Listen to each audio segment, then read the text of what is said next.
He marae wahonei. Mana wahine kei hea. E aua. Mana wahine toa. He taonga tuku iho. We as Māori women, Maraikura, Ira wahine. are the custodians of Te Whare Tangata. We are the embodiment of Hine Ahmone, she who was fashioned by the sacred sands of Kurawaka. Hine Titama, she who created her own destiny as Hine Nui Te Pō. Papa Tuanuku, she who is Mother Earth who gives birth to all things. Hine Te Iwaiwa, she who is associated with the procreation of life and rhythms. Hine Rau Katauri, She who is the goddess of music. Muriranga Whenua, she who is the divine goddess of Maui Tiki Tiki. Kurei Monoa, She who is well known for her beauty and ancestral relationship with Puhorangi.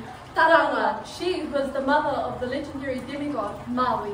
Hine Parawhenua Mea, she who are the waters that burst forth from the rocks. Kuiwai and Hangaroa, goddesses and protectors of Ngā Toroirangi who send fire and glowing embers from Hawaii. Te Hoata and Te Pupu, Our demigods and siblings who delivered the sacred fire. Raupoto, She who was one of our prominent iwi matriarchs who swam long distance to save and protect her pipi. I am a descendant, a protector, a nurturer of all my ancestors and wahine toa that have come before me. Our purpose is to protect and uphold the Māori and legacy of these wahine toa. Maraikura, ira wahine.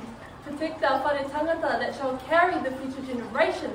Protect the aspirations, hopes and dreams of our people and our world. Because you should know, we are not here to be taken advantage of for the sake of your pleasure. Our bodies were not created to be punching bags. Our minds are not a game that you can cheat on. Our voices will not be lost in the forest of your own making. This has to stop. But we can only meet you halfway.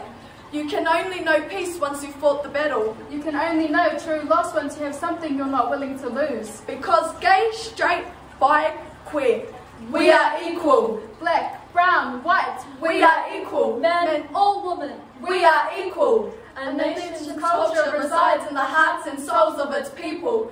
Ko ngā hua no te mana waiora o papa. Hei ora tinana. Hei ora ngā hinengaro. Hei ora ngā wairua. Uhi, wero, tauana tōku Māori. Haumie,